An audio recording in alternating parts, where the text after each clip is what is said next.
पहले सुन लीजिए rate of change वाले क्वेश्चंस, कौन कौन से क्वेश्चंस है जो रेट ऑफ चेंज है। ठीक है, रेट ऑफ चेंज वाले हैं।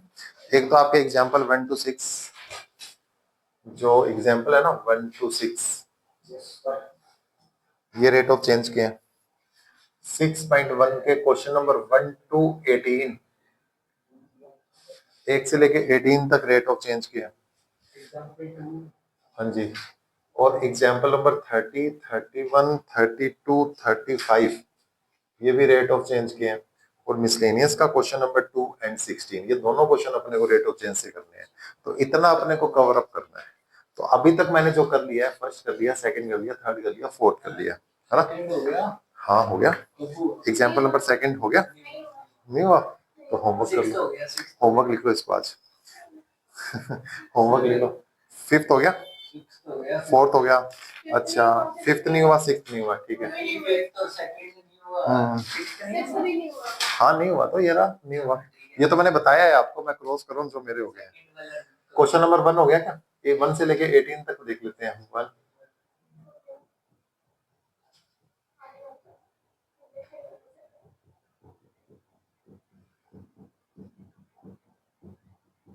चलिए बताइए कौन कौन से हो गए। फर्स्ट हो गया, सेकंड, थर्ड हो गया।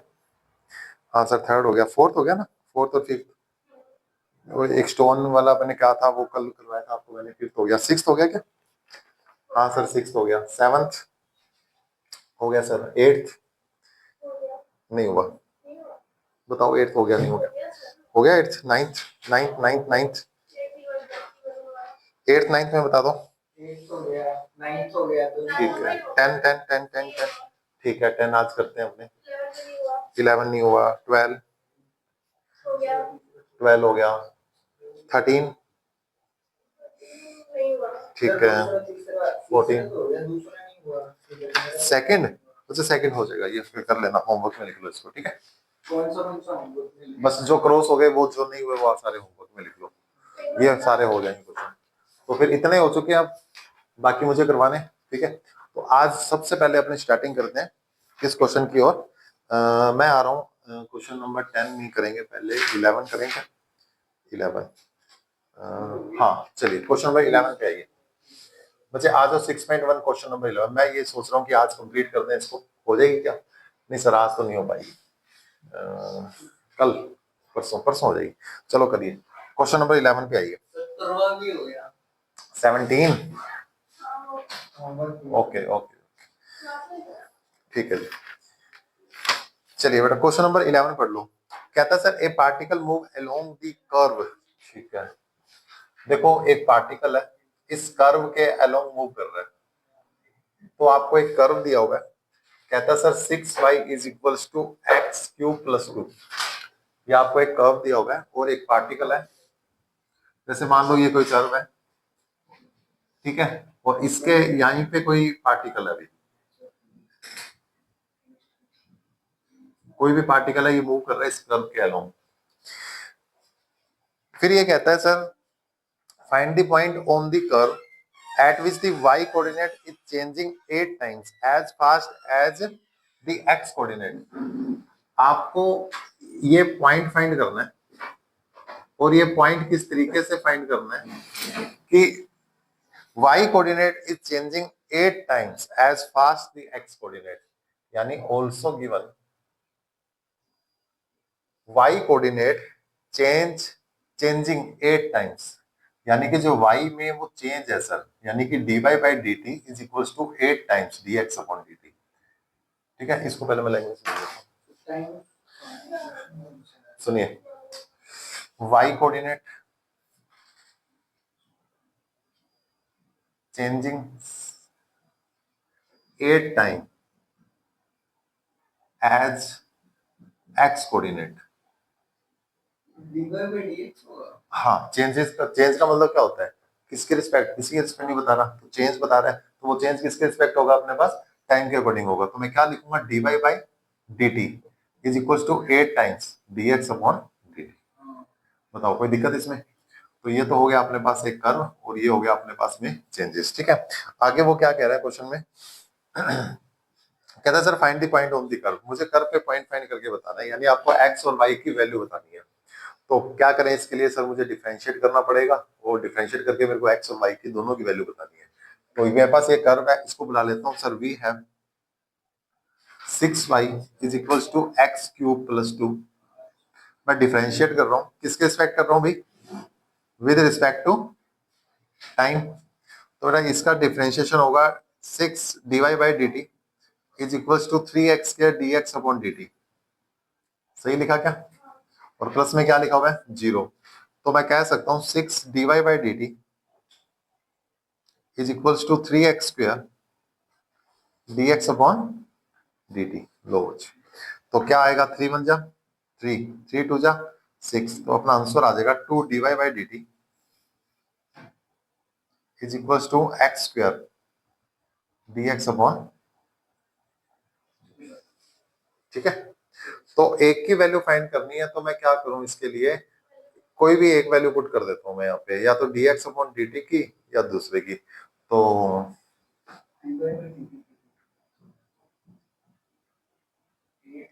From equation number second 2 into 8 dx by dt, सही है, is equals to x square dx upon dt।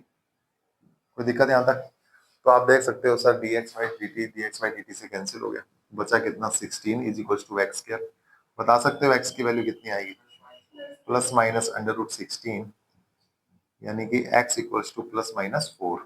तो यानी कि यहाँ से x की दो वैल्यूज आ रही है sir. When x equals to 4 then from 1, अगर मैं x की वैल्यू 1 में रख दूं 4, तो देखो क्या बनने वाला है? 6y इज इक्वल्स टू 4 की क्यूब प्लस का 2। तो ये बनेगा 6y इज इक्वल्स टू 4 4 जो 64, 4 क्यूब क्या होता है? 64 प्लस 2। तो y की वैल्यू कितनी आ गई है? 11। तो पॉइंट क्या आएगा भाई, बताओ? So point 4,11। ठीक है, एक पॉइंट तो ये आ गया 4,11। दूसरा पॉइंट ये कह रहा है sir, when x equals to -4 then from 1 again 6y is equals to -4 की होल क्यूब प्लस 2। तो ये बनेगा 6y is equals to -64 plus 2। तो ये बनेगा y is equals to minus का 62 डिवाइडेड बाई 6, कितना आएगा? 331। तो पॉइंट क्या आएगा? सो पॉइंट -4 कोमा -31 अपॉन में 3। तो ये आपके आंसर आएंगे भी। ठीक है। तो उसने पॉइंट पूछा था sir, find the point at which y coordinate changing 8 times as x coordinate. मुझे वो पॉइंट बताओ जिस पॉइंट पे ये चेंजेस हो, यानी कि y में कितना चेंज हो? x के 8 मल्टीपल के ऊपर। जो y में चेंज होएगा ना, वो x के 8 गुना के बराबर होएगा।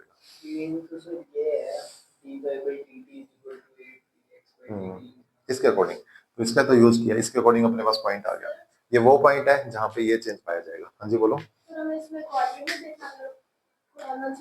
क्वाड्रेंट मतलब? ना ना, ऐसा कुछ नहीं है, क्योंकि कर्व है वो तो सेकंड क्वाड्रेंट में भी जाएगा, फर्स्ट में भी जाएगा। वो तो ग्राफ बनाएंगे तब पता लगेगा। मतलब किसमें साइन चेंज होगा? तो पॉइंट दो आएंगे ना अपने पास, ऐसे दो पॉइंट आएंगे, एक तो एक्स पे और एक वाई पे, सॉरी दो पॉइंट आएंगे। दो पॉइंट पे वो चेंजेस दिखाई देगा अपने को, एक्स की दो वैल्यूज पे। एक्स की दो वैल्यू चाहिए ना, उसके अकॉर्डिंग अपने पास दो पॉइंट आए हैं। यानी कि इस कर्व पे ऐसे दो पॉइंट है जहां पे ऐसा चेंज दिखाई देगा अपने को। ठीक है। देखो कुछ इस तरीके से ग्राफ रहा होगा शायद, कि जैसे मान लो x की वैल्यू -4 है, x की वैल्यू 4 है, तो ग्राफ ऐसे जाके मान लो ऐसे गया होगा।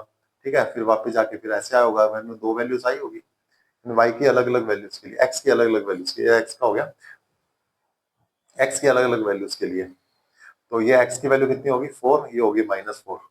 इस तरीके से अपने पास में x की दो वैल्यूज के लिए ग्राफ की एक वैल्यू कंसीडर करेगा, यानी y की अलग अलग वैल्यू आएगी।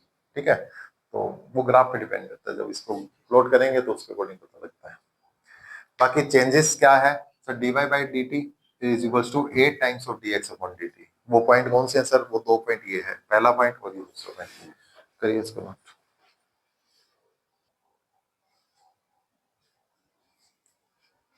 अब आइए क्वेश्चन नंबर 13 पर।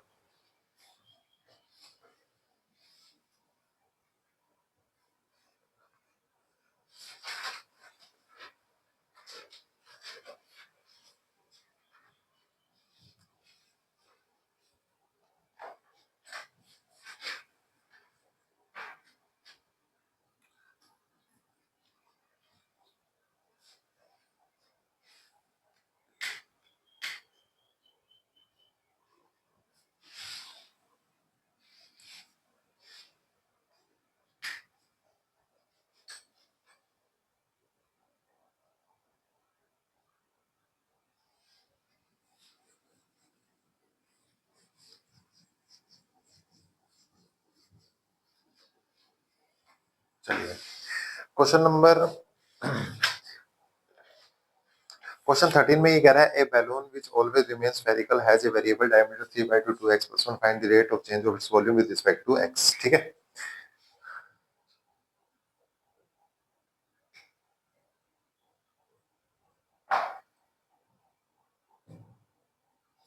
एक स्फेरिकल बैलून के लिए उसने डायमीटर दे रखा है, क्या है 3/2 2x + 1, 3/2 2x + 1। अगर डायमीटर ये है,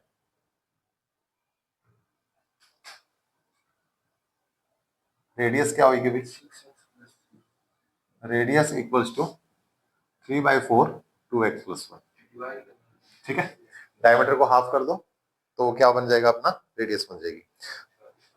फाइंड ये करने को कह रहा है,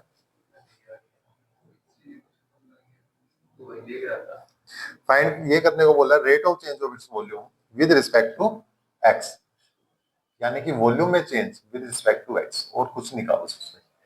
ये क्वेश्चन समझो, उसके बाद फिर आगे वाला क्वेश्चन समझ में आएगा, फिर उसके बाद आगे वाला क्वेश्चन समझ में आएगा। ठीक है, आज हमने टोटल 3 क्वेश्चन और करने हैं, तो ये बेस है, फिर आगे वाला क्वेश्चन और अगला क्वेश्चन समझ में आने वाला है। ठीक है, डायमीटर दे दिया तो मैंने रेडियस फाइंड आउट कर ली, और कहते हैं सर मुझे वॉल्यूम में चेंज बताओ विद रिस्पेक्ट टू किसके, एक्स के। वॉल्यूम का फॉर्मूला तो आता ही होगा, we know volume of spherical balloon is equal to 4/3 pi r cube. ठीक है, तो वॉल्यूम क्या हो गया, वॉल्यूम इज इक्वल टू, ये स्फीयर है, कोई सर्कल मत मान लेना इसको,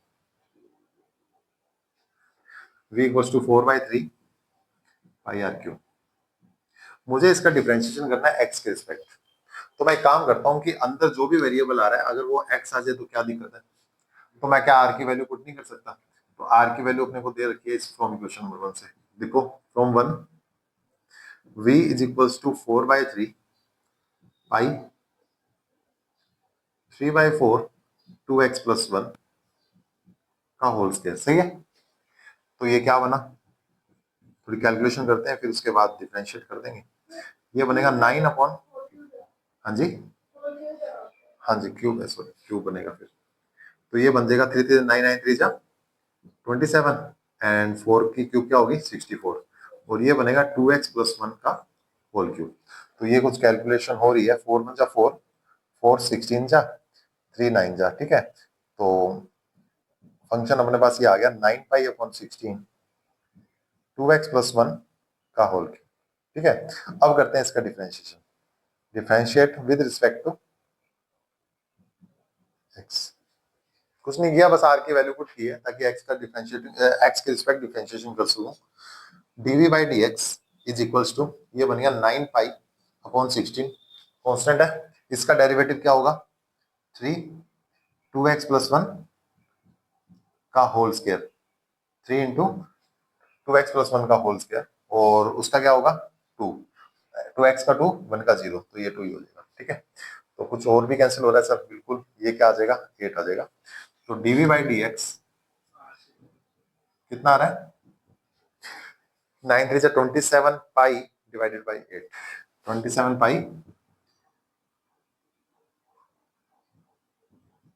बाई 8, ये आ गया 2x + 1 का होल स्क्वायर।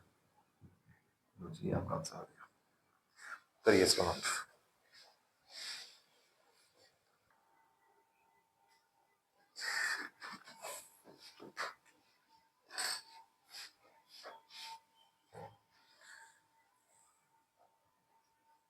चलो जी, 13 भी हो गया मेरा। इससे पहले मैंने कौन सा 11 करवाया था, 11 10th हो गया, 10th नहीं हुआ, ये हो गया, अब हो गया 13, अब करा रहा हूँ 14, उसके बाद 13। ठीक है, आओ 14 आओ।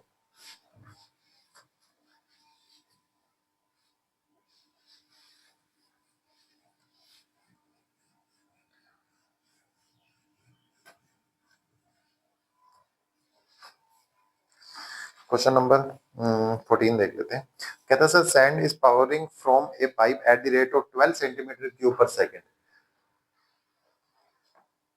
The falling sand form a cone on the ground in such a way that the height of the cone is always cone. क्या बोला उसने? देखो एक पाइप में से मिट्टी बाहर आ रही है, किस रेट से आ रही है? 12 सेंटीमीटर क्यूब पर सेकंड की रेट से। और जब मिट्टी जो बाहर आ रही है ना, वो कोन की शेप में इकट्ठी हो रही है। आप थोड़ा सा आइडिया लगा सकते हो कैसे? जैसे आपने कनक की ढेरी देखी है? कनक की ढेरी होती है, वो कौन सी कोनिकल शेप की होती है। जैसे मैं ढेरी लगा लेते हैं तो कुछ इस शेप की होती है। वो कोई भी ढेरी लगाते हैं तो इस शेप में आती है, वो कोन की शेप में होती है। ठीक है, तो वो यही कह रहा है सर एक पाइप में जो मिट्टी आ रही है वो उसका जो रेट है वो 12 सेंटीमीटर क्यूब पर सेकंड है। क्वेश्चन नंबर 14 गिवन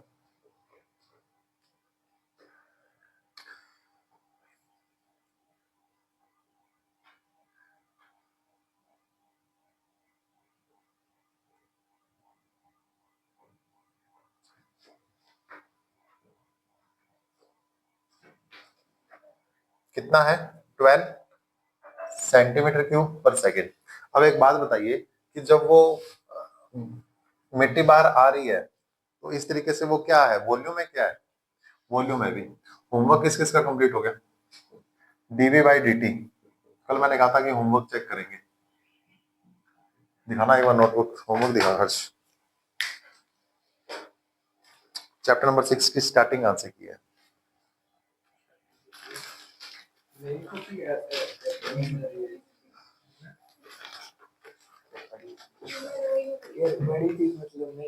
मेरा मूड नहीं था पढ़ाने का, चलो कोई नहीं, घर भेज देंगे बाकी से। चलो, rate of sand pouring 12 centimetre cube per second, dv upon dt 12 centimetre cube per second. ठीक है, क्वेश्चन में क्या बोला?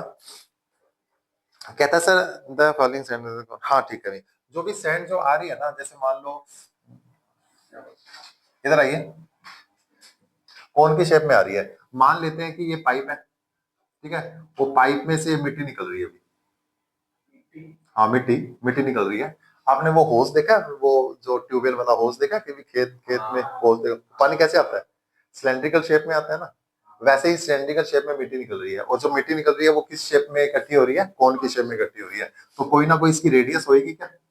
तो कोई ना कोई इसकी हाइट होगी, और इसकी स्लैंट हाइट भी होगी, है ना। ठीक है, आगे उसी के बारे में ये बात बोल रहा है। कहता sir ground in such A way that the height of the cone, ठीक है, ये अपने काम की चीज है। एंड ऑल्सो गिवन, ये रिलेशन अपने काम का है। ऑल्सो गिवन, क्या बोला? हाइट ऑफ द कोन, जो हाइट है ना कोन की, वो कैसे है सर? 1/6 of the radius. वो हमेशा 1/6 होती है, किसकी? अपने रेडियस की।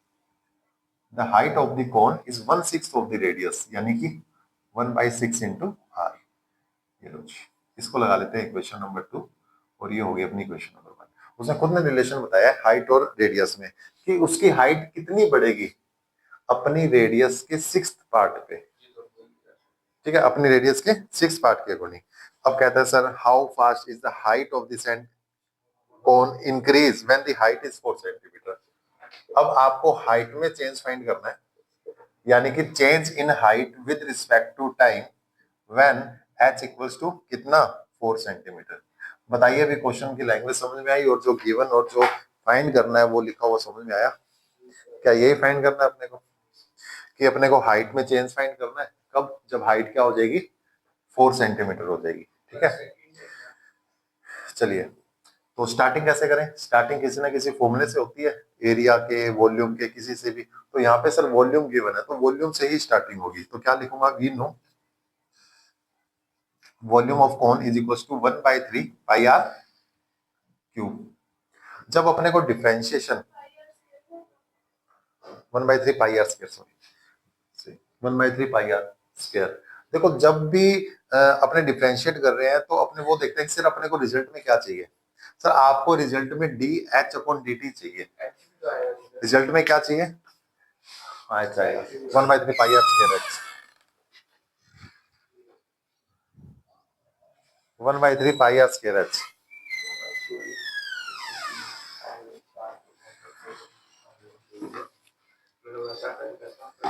1/3 पाई आर स्क्वायर एच। ठीक है, तो देखो मेरे को जो रिजल्ट चाहिए उसमें चाहिए D h upon d t. तो यहाँ पे D R upon d T भी बनेगा, D R upon d T भी बनेगा। तो मैं एक काम करता हूँ, यहां से आर की वैल्यू उठा लेता हूँ, कितना आ रही है 6h, और वो मैं यहाँ रख देता हूँ, तो सारा मामला किस में आ जाएगा, एच में आ जाएगा, और जो भी बनेगा आगे क्या बनने वाला है, D h upon d T बनने वाला है। तो उससे पहले मैं फॉर्मूला पुट कर देता हूँ।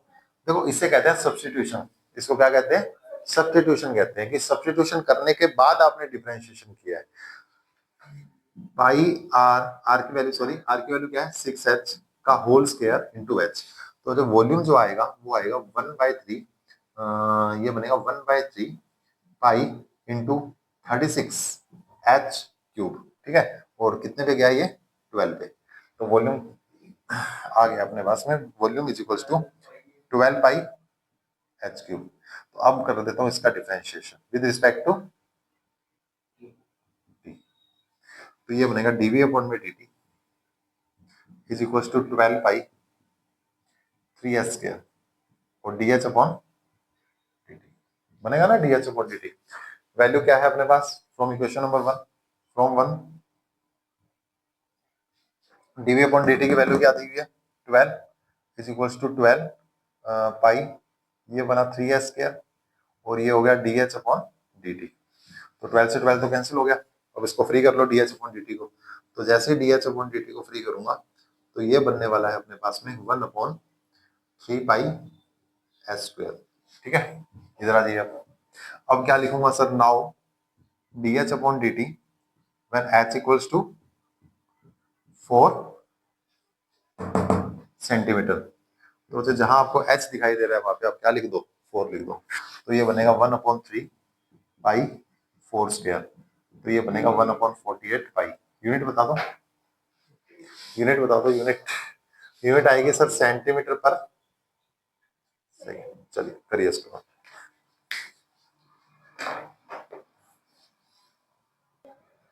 आज ये एग्जाम्पल नंबर 31 पे, एग्जाम्पल नंबर 31 पे आ जाओ।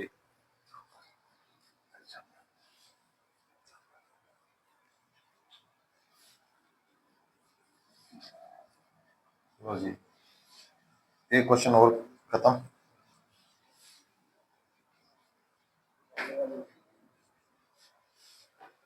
तो जो क्वेश्चन 14 भी खत्म, अब टारगेट है एग्जाम्पल नंबर 31 पे। चलिए एग्जाम्पल नंबर 31, अच्छा ये आपका होमवर्क है, ये आपका होमवर्क है अभी, ठीक है। एक ही क्वेश्चन, हाँ एक क्वेश्चन आता होगा, वो तो होगा एग्जांपल तो ही नहीं अपने।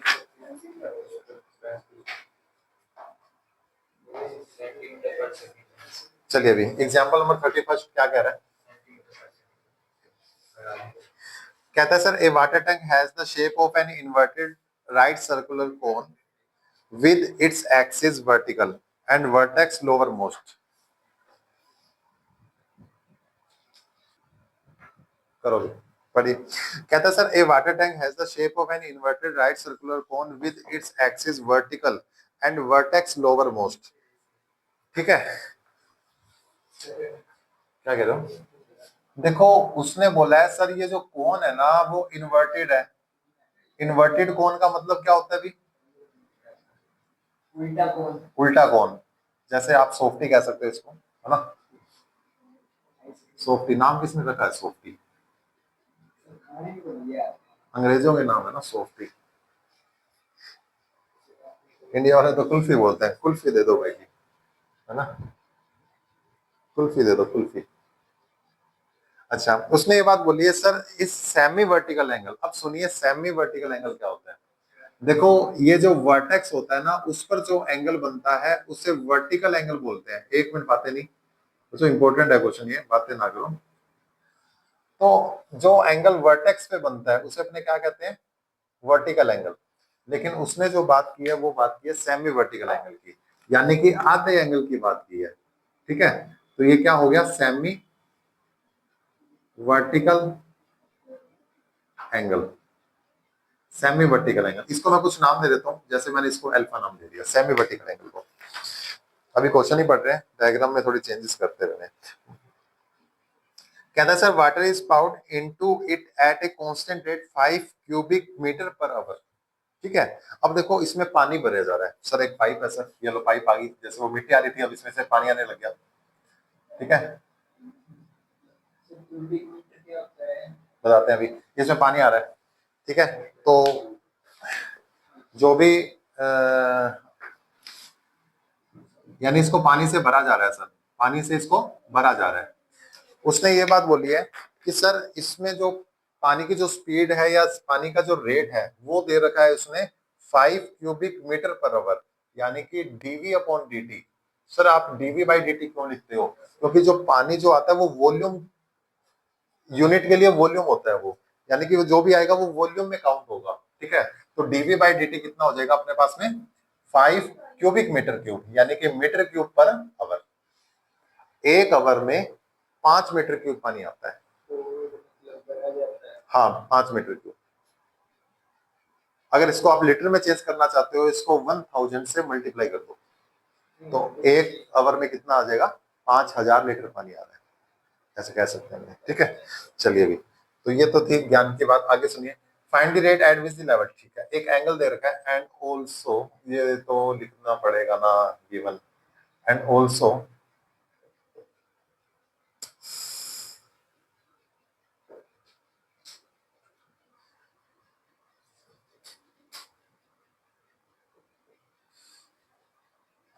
Semi vertical angle, and also semi vertical angle, यानी कि अल्फा इज इक्वल्स टू कितना दे दिया उसने? Alpha equals to tan inverse 0.5, यानी कि अल्फा इक्वल्स टू कह सकता हूं tan इनवर्स 1/2। चलिए, यहां तक कोई दिक्कत? पूछा क्या है? Find the rate at which the level the water is rising at the instant when the depth of the water is tank is 4 metre, यानी कि वही पूछा है सर, लेवल का रेट बताना है जब उसकी हाइट क्या हो जाएगी? 4 सेंटीमीटर, 4 मीटर हो जाएगी। उसने खुद ने दिया हुआ है tan इनवर्स 0.5। बुक कहाँ पे? जब बुक खोलेंगे तो क्वेश्चन पढ़ेंगे तो उसमें मिल जाएगा अपने को, ठीक है। बिना क्वेश्चन, बिना बुक खोले पता नहीं लगेगा 0.5 कैसे आया। D h upon d t when h equals to 4 metre, ये आपको फाइंड करके बताना है। चलिए, तो ये सारी इंफॉर्मेशन मैंने यहाँ पे लिख दी है अभी। बताइए कोई दिक्कत इसमें? करें क्वेश्चन स्टार्ट? क्या आइए भी। तो बच्चे स्टार्टिंग तो देखो वॉल्यूम से करनी पड़ेगी ना, तो मैं क्या लिखूंगा सर? वॉल्यूम ऑफ कौन क्या होता है? 1/3 πr², v equals to 1/3 πr²h। और जो भी मेरे को डिफरेंशिएशन करना है ना, वो टी के रिस्पेक्ट में करना है, और मेरे को D h upon d t चाहिए। तो D h upon d t चाहिए, तो आपके पास जो वेरिएबल होगा वो भी क्या होना चाहिए? एच में होना चाहिए। तो यानी कि आर को जाना पड़ेगा, आर को जाना पड़ेगा, एच को आना पड़ेगा, तभी जाएगा ना आर। आर कब जाएगा? जब एच आएगा। कैसे सर? देखो, क्या आपको पता है कि इस इनवर्स को मैं उधर भेज दूं तो ये मैं tan अल्फा लिख सकता हूँ? क्या आप जानते हो tan अल्फा परपेंडिकुलर अपॉन में बेस होता है? यहाँ पे परपेंडिकुलर कौन है? बताइए भी। बहुत बढ़िया, किससे पढ़ते हो तुम मैथ? नहीं, मैथ तो तुम सही से पढ़ते हो, मैं कहा पढ़ते क्यों नहीं तुम ढंग से? अरे एंगल के सामने वाला परपेंडिकुलर होता है, कक्षा 10 में बताई थी ये बात। एंगल के सामने वाला परपेंडिकुलर, 90 डिग्री के सामने वाला हाइपोटेनियस।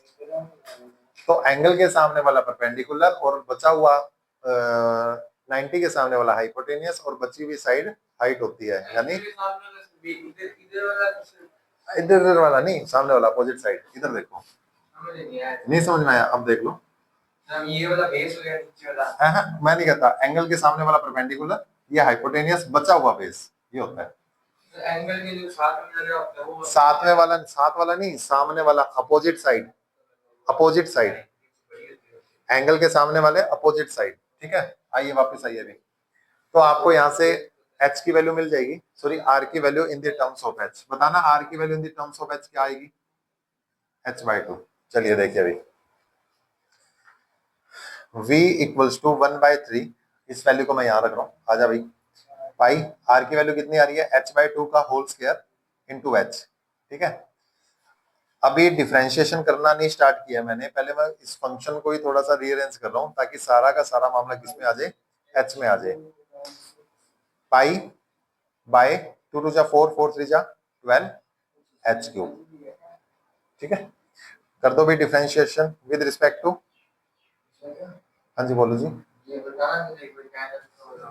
देखो 10 उधर गया तो 10 अल्फा हो गया, 1/2 क्या मैं 10 लिख सकूं, 10 alpha equals to perpendicular upon base. हाँ वो छोड़ो वो छोड़ो, आपको इतना पता लग रहा है 90 डिग्री का एंगल कौन सा है? 90 के सामने वाला हाइपोटेनियस होता है। 90 के सामने वाला कौन हो गया? हाइपोटेनियस। कौन हो गया? एल होगी, स्लैंट हाइट होगी। यहाँ पे एंगल, किस एंगल की बात चल रही है उसके अकॉर्डिंग परपेंडिकुलर और बेस सेट होता है। राइट एंगल ट्राइंगल में जिस एक्यूट एंगल की बात चल रही है उसके अकॉर्डिंग बेस और परपेंडिकुलर सेट होगा। ठीक है, यहाँ पे सेमी वर्टिकल एंगल की बात चल रही है, अल्फा की बात चल रही है, तो अल्फा के सामने वाला परपेंडिकुलर होगा, यानी ऊपर वाला, ये ऊपर वाला, यानी आर क्या होगा? परपेंडिकुलर होगा, और ये क्या बनेगी? हाइट बन जाएगी। ठीक है, तो differentiation with respect to t. आइए भी यहाँ पे आ जाते हैं। लो जी, क्या लिखेंगे? डीवी अपॉन में d t is equals to pi upon 12 3s square. तो बेटा ये आ गया dv upon d t is equals to d h upon d t. ये आ चुका है अपने पास में पाई अपॉन में 4s square d h upon d T.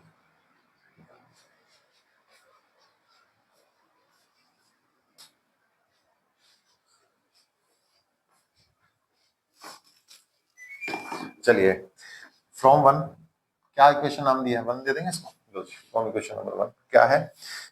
5 is equals to pi upon 4 s square d h by d t. तो जो d h upon d t को फ्री कर लो, d h upon d t is equals to 5 into 4 divided by pi s square. Now बस अब answer आ रहा है। Now d h by d t at h equals to 4 metre equals to 5 into 4 equals to pi into 4 into 4। कितना हो गया? 4 से 4 गया, पाई की वैल्यू पुट करते हैं। क्या है पाई की वैल्यू? क्वेश्चन में शायद पाई की वैल्यू पुट कर रखी है उसने, तो करनी है तो कर दो, नहीं तो आपकी मर्जी है। 35/88 आंसर आ जाएगा। और यूनिट क्या आएगी बेटा इसकी? सेंटीमीटर या मीटर? सॉरी मीटर आएगा, मीटर में माउंट में, मीटर पर आवर। ठीक है, आवर में हो रहा है ना, मीटर पर आवर। चलिए, तो जो ये था अपना एग्जाम्पल नंबर 31। और अभी देते हैं आज की क्लास को विराम। इतना आप पढ़ के आना, इतनी मेहनत करके आना। ठीक है, और जो भी डाउट हो कल आके मुझे मत बताना, सब कुछ पढ़ के आना। ठीक है, आज इतना ही, बाकी कल करेंगे।